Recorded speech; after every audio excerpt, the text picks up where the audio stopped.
Hey everybody, Chris the Old Ass Retro Gamer here. Today I'm going to reveal my top 10 games of 2014. Yes, I'm going to be a pod person and do what everyone else in the gaming community on YouTube is doing, and that is make a top 10 list of my favorite games of the last year. Why? Because why not? I thought it would be fun to do something like this and just share my opinions about the games I played over the last year. I will say right now that I have not played every game that was released in 2014. That would be virtually impossible, and that would mean that I would have to devote every second of my life to do so. Additionally, I do not own every video game console that is available. Spoiler alert, I was going to reveal this in a later video, but I'm going to do it now. I do now own a PlayStation 4 and a Wii U in addition to the 3DS, which I also had bought last year. I don't own an Xbox One. I might get it maybe this year. Another thing is I don't play PC games. I might download a Steam game once in a while, but I consider those, a lot of the ones that I download, I consider them like casual style games, so I'm not going to count any of those on this list. Plus I didn't really play anything that was too groundbreaking, made my eyes pop out of my head and my bowels evacuate.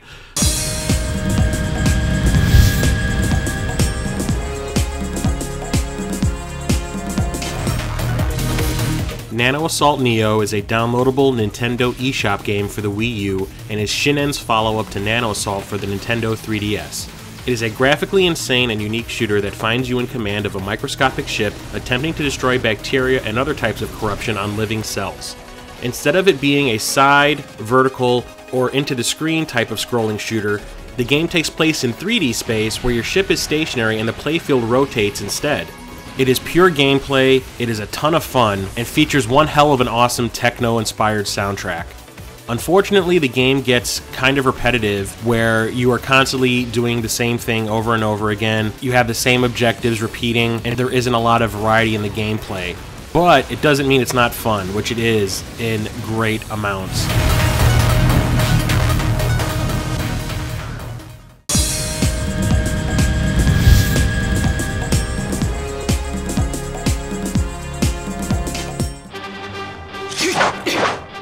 I will admit that Hyrule Warriors was a game I was not looking forward to. A Legend of Zelda themed version of Dynasty Warriors? I had tired of those games and their multiple spin-offs over a decade ago. But I'm a sucker for anything involving the Triforce, so I gave it a shot, and Hyrule Warriors turned out to be a fun beat-em-up with some killer Legend of Zelda flavor. The controls are spot on, the graphics are lush with barely any slowdown even when droves of enemies fill the screen. The remix soundtrack gets you pumped up to kick some ass, and there are tons of unlockables, including a version of the original NES game.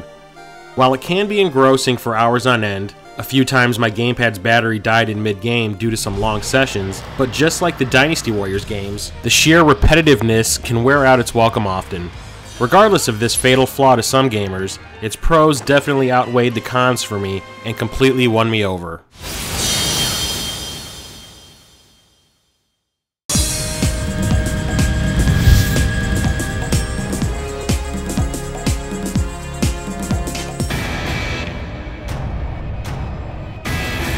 What you're seeing is advanced warfare. Oh, the lightning rod of hate for the gaming community. Well, if so many people hate this series, then why does each game sell millions upon millions of copies? Activision must be doing something right, and that something was hiring Sledgehammer Games to develop Advanced Warfare. While it does contain all the familiar elements of the Call of Duty series that gamers have come to love and hate over the years, the developer added in new gameplay styles and elements to freshen it up and inject some new life into it. The exosuit and its various abilities are hella fun, the new weapons are super rad, especially the homing grenades, the futuristic setting is cool, and fucking Kevin Spacey!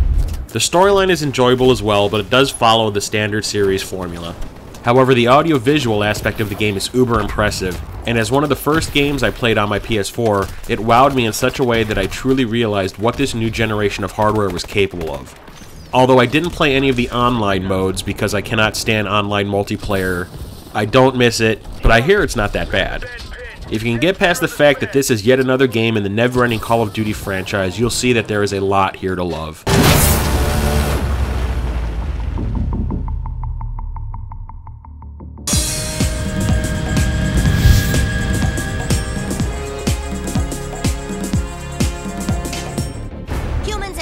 Sauron. A great evil has descended upon us. The makers of the long-running South Park show have made some questionable decisions over the years, and my first impression was that this game was definitely one of them. Thankfully, South Park, the Stick of Truth, didn't fall in with all the other failed games based on this property from the past, and presented one of the most consistently entertaining and genuinely hilarious gaming experiences of the year. This beginner's RPG gets everything right in what essentially is Final Fantasy Mystic Quest, updated for modern-day consoles. The last generation's consoles, anyway. What sets this apart is the biting humor, the fact that it parodies RPGs, gaming, and online culture in general, and actually feels like an interactive episode of the show. There are so many throwbacks to episodes past that it boggles the mind, my favorite being all the Chimpokemon you can collect. Everything is spot on with the graphics and sound, although the humor level can go completely over the top at times, which I demonstrated in a previous video. It never hampered my enjoyment of this brilliantly designed and executed game. Its biggest sin? It is extremely easy and way too short for an RPG. Sure, it's a beginner's RPG, but the people who are going to play this game aren't small children. It was aimed at gamers such as myself who are well over a certain age, and it should have reflected that. I never really had an, oh shit, this battle will definitely be my last, time to rethink my strategy and grind to gain a level or two before trying again moment that I usually do with RPGs. Shut up, Mom. Not now. Still, it's fun, and is a fantastic game no matter how you look at it.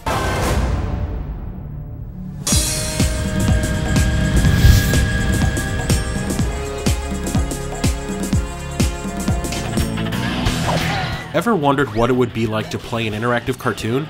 Well, that's exactly what I took away from the super awesome Amazeballs Rayman Legends. Sure, this game has been out for a while on other platforms, but in 2014 it came to next-gen systems, and the day that I purchased my PS4, I picked this well-regarded gem up. All the hype was worth it because this is one hell of a killer platformer done with next-gen sensibilities. As we all know, games of this type hinge on the controls, and I'm glad to say that they are some of the best around. The graphics are also a major draw, as they are all detailed, beautiful, and vibrant, filled with incredible design work and a painterly aesthetic. But what really sealed the deal with me is the sheer amount of content. I was definitely not prepared for just how much there is to see and do, that to this day I have yet to experience all it has to offer.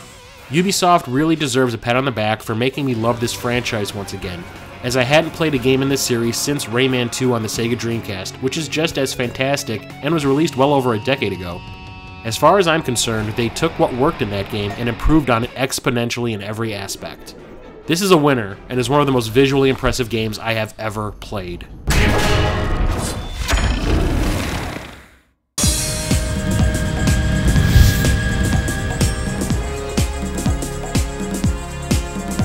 The crystal's glow wanes by the hour. Gamers across the world are divided by Square Enix's treatment of modern-day Final Fantasy games. To combat the criticism, they decided to develop an RPG for the Nintendo 3DS that harkened back to the golden days of the Super Nintendo. Bravely Default was the end result. This game truly feels like an epic old-school role-playing game from the beloved developer, and the fact that it was all able to be squeezed onto a tiny little 3DS cart is mighty impressive.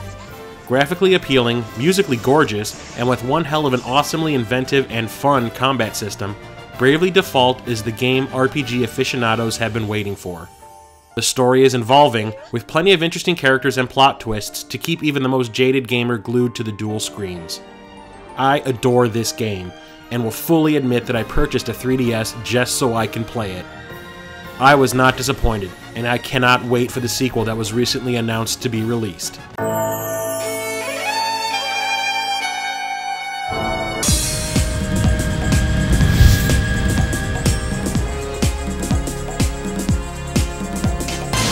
Really? Like you didn't see this one coming.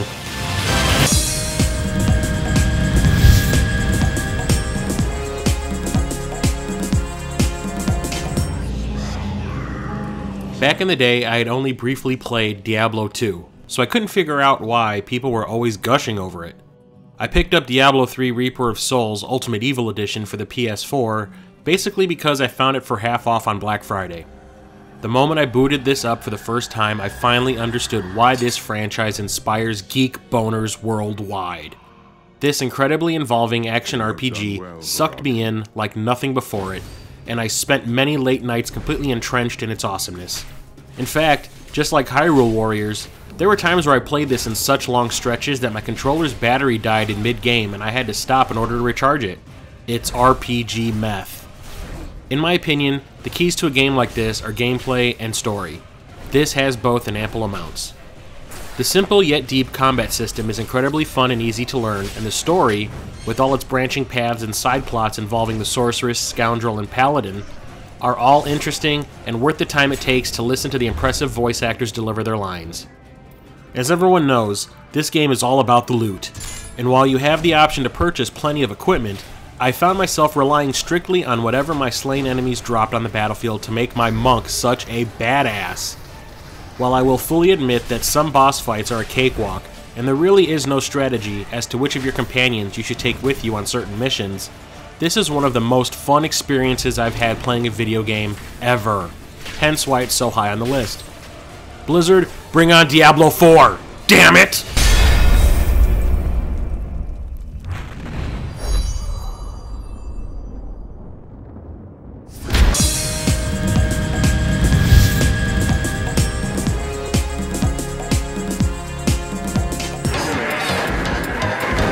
I think I've mentioned it before, but I am relatively new to the world of Mario Kart. I never owned any of the games in this long-running series until I picked up Mario Kart DS, and from that moment I was a bona fide junkie. I had been missing out on one of the most consistently entertaining franchises in video game history. So needless to say that when Mario Kart 8 was released for the Wii U, I made every effort to get my hands on that console as soon as possible. It was worth eating ramen for 2 weeks because this game is fan-fucking-tastic. You can always accuse Nintendo of making cutesy games, but you can never say that they don't pack them to the brim with pure, unadulterated gameplay. Mario Kart 8 is just that. While the myriad of characters and vehicles to choose from don't differ in any way from one another, it's the course designs and new additions, like driving on the walls, that landed this game in the number 2 slot.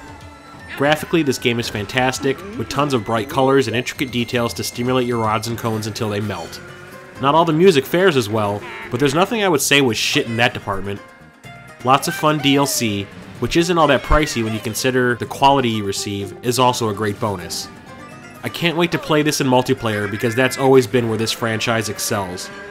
This was a system seller for me, and I'm so glad that I not only was able to play this phenomenal game, but I got an excellent console out of the deal as well.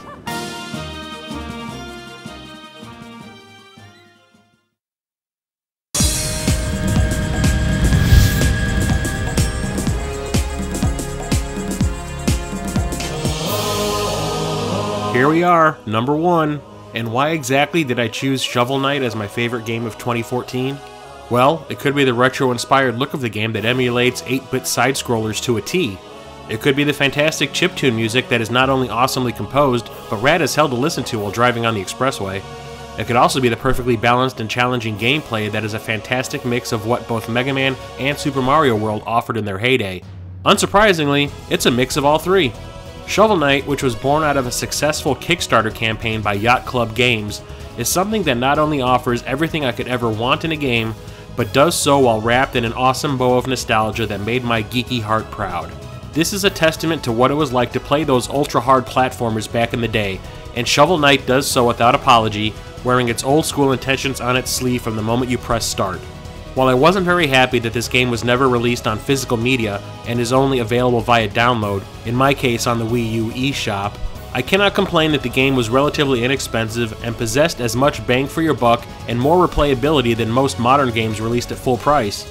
With plenty of secrets to uncover and items to collect, there's plenty to like about this little gem of an indie game done right. While it's not the longest game to ever come down the pike, it doesn't matter because this is so much fun that you'll keep coming back to it again and again. I know I have, and will. I can't wait to see what Yacht Club Games has up their sleeve for us next. Yeah!